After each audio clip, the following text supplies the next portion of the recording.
Welcome to my YouTube channel. Title देके basic English grammar. आपको पता होगा कि मैंने ये एक सीरीज शुरू की है बेसिक इंग्लिश ग्रामर के नाम से। ये स्पेशली छोटे बच्चों के लिए है या जो अनपढ़ लोग हैं, ज्यादा पढ़े लिखे नहीं है, उसको बेसिक नॉलेज चाहिए होती है इंग्लिश की, तो ये उनके लिए है। आपने सोचा देखा होगा कि ये जो बच्चे जो होते हैं सेकंड थर्ड स्टैंडर्ड के जो बच्चे हैं उनको अल्फाबेट तकरीबन आते हैं, छोटे छोटे वो बेसिक वोकैबुलरी भी उनको आते हैं। उसके बाद हमें सिखाना होता है उन्हें सेंटेंसेस का, हम ये सेंटेंस किस तरह बनाते हैं। तो आज हम कुछ सेंटेंसेस बनाएंगे बुक से, बुक का इस्तेमाल हम सीखेंगे। बिल्कुल डेप्थ पे हम नहीं जाएंगे, सिंपल सा हम बताएंगे, क्योंकि ज्यादा डेप्थ में जाएंगे तो वो फिर छोटे बच्चे हैं वो थोड़े कंफ्यूज हो जाते हैं। तो हम सारा सा इसका जो यूज है इंग्लिश ग्रामर में वो सीखेंगे। उसके लिए पहले आपको ये प्रोनाउन आनी चाहिए। मैं हर वीडियो लेक्चर में ये एक्सप्लेन करता हूँ।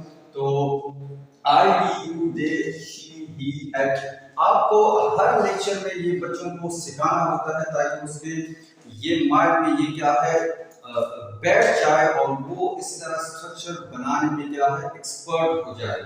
तो आई का उर्दू में हिंदी में मतलब होता है मैं, वी के लिए वर्ड होगा हम, यू के लिए होगा तुम या आप, दे होगा वो एक से ज्यादा के लिए, शी ये भी वो के माने में इस्तेमाल होता है लेकिन ये लड़की के लिए इस्तेमाल होगा, ही जो है इसकी मानी भी वो है लेकिन ये लड़की के लिए इस्तेमाल होगा, एट जो है इसका मतलब है ये जानवर या बेजान चीजों के लिए हम इस्तेमाल करते हैं।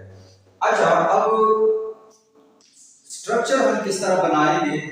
पहले तो एज अ सब्जेक्ट ये प्रोनाउन जितने हैं ये आते हैं। स्ट्रक्चर पर ज्यादा फोकस देना, इससे आपको फिर सेंटेंस बनाने में काफी आसानी होगी। तो पहले हम सब्जेक्ट लगाएंगे, उसके बाद ये वुड का लफ्ज आएगा, फिर वर्ब की फर्स्ट फॉर्म हम लगाएंगे। ये सिंपलेस्ट स्ट्रक्चर है। ये आगे थोड़ा ज्यादा भी हो सकता है लेकिन हम क्योंकि बेसिक पढ़ाते हैं तो ये यहाँ तक ये स्ट्रक्चर काफी है।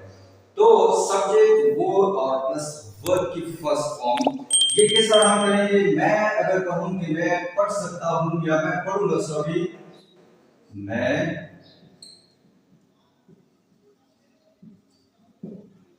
पढ़ूंगा, तो इसकी इंग्लिश क्या होगी। मैं के लिए लफ्ज होगा आई, तो ये एज अ सब्जेक्ट ये हम इस्तेमाल करेंगे। उसके बाद वुड का लफ्ज मॉडल वर्ब जो है वो लगाएंगे, आई वुड स्टडी,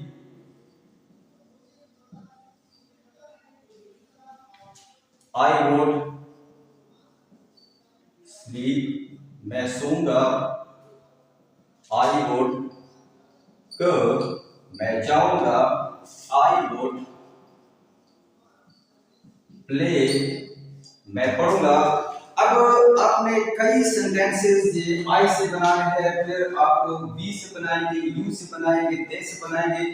तो ये बच्चे जो है जब इस तरह की स्ट्रक्चर वो खुद बनाना शुरू कर देते हैं, सेंटेंस बनाना शुरू कर देते हैं, तो वो उनका इंटरेस्ट बढ़ जाता है, वो अच्छा महसूस करते हैं। तो पहले आई से बनाने हैं, I would study, I would sleep, I would go, I would play, I would read etcetera.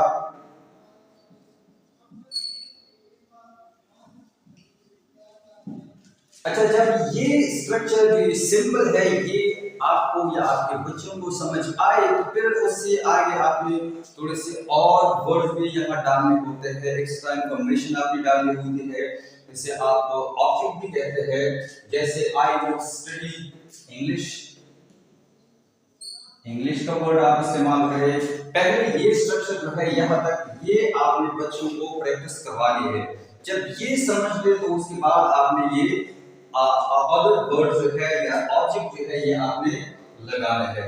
I would sleep early, मैं जल्दी सोऊंगा, I would go to school, मैं स्कूल जाऊंगा, आई वुड प्ले, मैं खेलूंगा, क्या खेलूंगा, जो भी खेल का नाम आप बताएं, I would play cricket, I would read English book,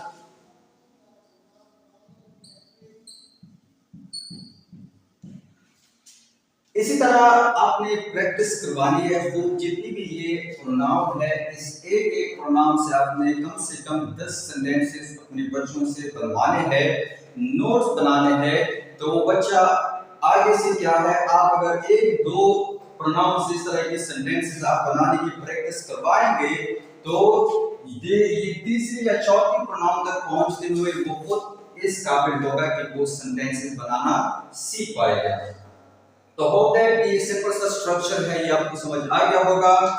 अगर आप डिटेल में ये वर्ड का इस्तेमाल सीखना चाहते हैं, इस पर ऑलरेडी मैंने वीडियोस अपलोड की है, लेकिन वो एडवांस लेवल के जो स्टूडेंट है उनके लिए है। ये जो है ये बेसिक इंग्लिश ग्रामर है, ये बिगिनर के जो स्टूडेंट है या फर्स्ट सेकंड थर्ड ग्रेड के जो स्टूडेंट है उनके लिए है। तो अपने किड्स को, अपने बच्चों को आपने ये खूब प्रैक्टिस करवानी है। वो एक बार जब ज़बानी से ये चीजें ट्रांसलेट करना जान जाए तो वो आहिस्ता आहिस्ता कॉम्प्लिकेटेड सेंटेंसेस खुद बनाना सीख पाएगा।